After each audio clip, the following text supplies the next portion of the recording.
Nobody would think that a real BX Puerto Rican girl would be able to run for Congress in New York City. We all, thought that's it. The big money's there and we don't got it, so that's a wrap.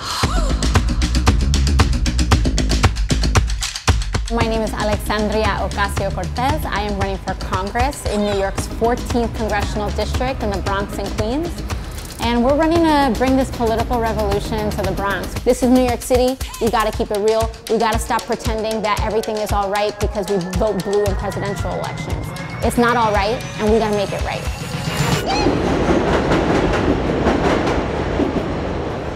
Buenos días. Estoy postulando por Congreso aquí en el área. It's just a hustle. It's just a hustle. If we're gonna have any seat in Congress that is going all out for Medicare for all, tuition-free public college, abolishing ICE, it's gotta be this one. This district is half immigrant.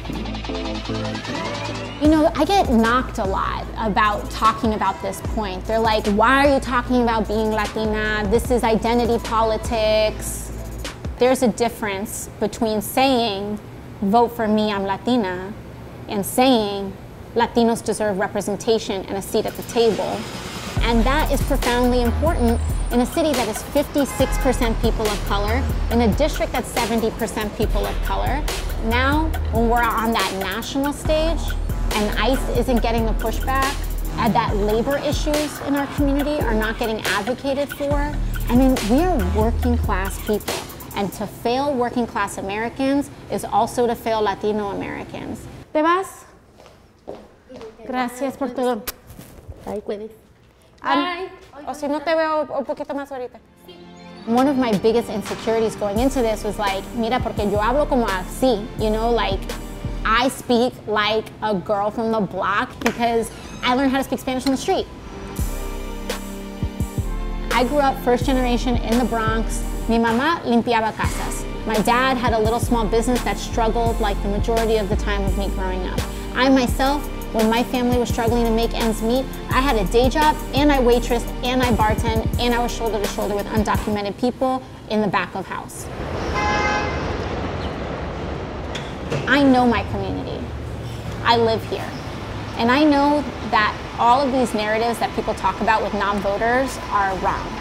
I know that it's not that people don't vote because they're uneducated. It's not that people don't vote because they're uninformed or that they don't understand. People aren't voting because no one's speaking to them. And so we decided, you know what? It's gotta end. The thing about New York is that it is notoriously difficult to get on the ballot. Most candidates pay $20,000 to $40,000 to get on the ballot. They contract a consulting group that collect all of those signatures that they need, and se acabó. But we didn't have that kind of money to just, toss out there. The day before we had the candidate deadline, no one in New York City thought that we had the signatures. They said, oh, this is a problem that's going to take care of itself.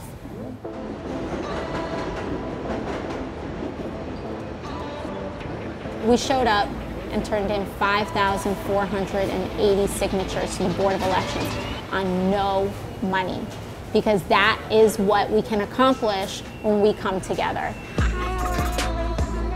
Our incumbent has lived in Virginia full-time for 20 years. How can you possibly know what our needs are when your kids don't go to these schools, when you don't drink this water, when you don't take the subway, and you've been remote controlling for 20 years? The game is changing, and the way that people have run for office doesn't have to be the way that you run. If you come from a working class background, if you're first generation, if you're a woman, if you're a person of color, whatever it is, the reason we haven't had seats in office is because we felt like we couldn't. We didn't have access to those things, the money, the social connections, all of those things that would require that. I think the first thing that we're showing is that a new day is here. I need people across the country also doing what I'm doing. And you don't have to just go along to get along. And it doesn't mean that you're being difficult, because what takes courage is looking at our own backyard and saying, we got some cleaning up to do.